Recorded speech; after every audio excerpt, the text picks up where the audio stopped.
was an airborne command center of the type Boeing E6A or E6B Mercury, readying for any kind of invasion when it took off, even before President Trump announced he and the First Lady tested positive for COVID-19? No, there is no current evidence to support that assumption, which is flying around social media.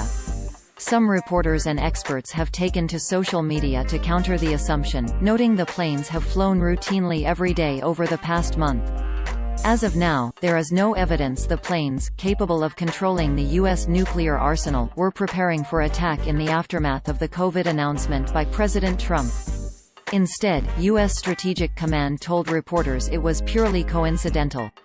An example of the claim can be found in a post put up on Facebook on October 2, 2020 on the page of Tri-State Weather. The post, with a screenshot of a Twitter post below it, read, quote, "Continuity protocols were activated not long before Trump came out as positive for COVID-19. These planes are mobile command centers sent up on the west and east coasts. They can control the nuclear arsenal and activate it as a message to any adversaries to not try any funny business in a time of potential weakness. Even if DC were gone, these planes can talk to our missile subs underwater, etc."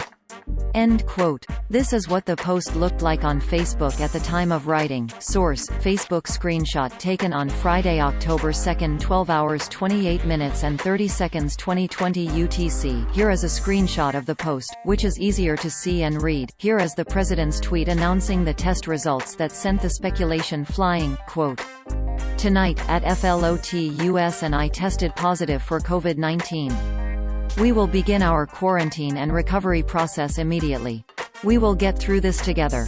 Donald J. Trump, at Real Donald Trump, October 2, 2020." End quote. U.S. Strategic Command has yet to answer our query, but we will update once it is received.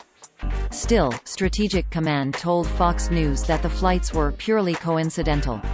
From Fox on October 2, quote, "Two Boeing E6B Mercury planes were detected flying along both coasts of the U.S. mainland early Friday, around the time President Trump announced he and First Lady Melania Trump were diagnosed with coronavirus, but the flights were pre-planned and the timing was purely coincidental," a U.S. Strategic Command spokesman told Fox News.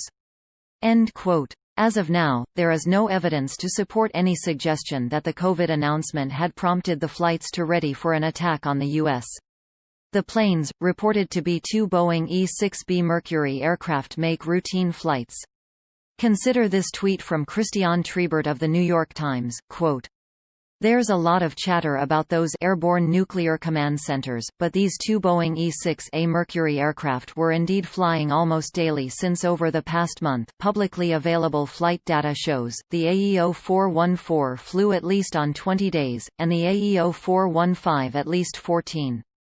https://t.co/500bidif, Christian Trebert at TRBRTC, October 2, 2020. End quote. The thread continued with this, quote, "And here's more, from at aviation_intel. Thanks at Ally Menthol for flagging. https://t.co/anjvikny, Christian Trebert at TRBRTC, October 2, 2020. End quote. This post from at Southpaw also notes the routine missions, quote, "From what I understand, these aircraft fly daily missions.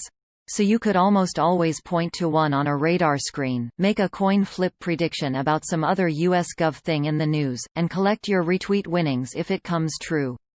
There's no evidence of any linkage. https://t.co/qgfqzmbxtl, Southpaw at NYC Southpaw, October 2, 2020. End quote. Trebert is a visual investigative reporter at The Times.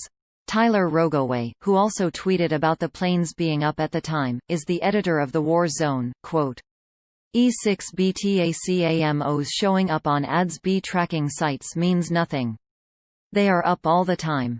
Could their posture have changed a bit? Possibly, but there is no real evidence of that. I have a piece coming on the strategic implications of POTUS getting COVID. Stay tuned." Tyler Rogoway at aviation_intel, October 2, 2020. End quote. Early on October 2, he posted a story to the site, which included this, quote, A huge part of continuity of government operations, in particular those related to the resilience of the president and his cabinet, have to do with being able to be quickly whisked away in a crisis to a safer location that is equipped with advanced command and control capabilities.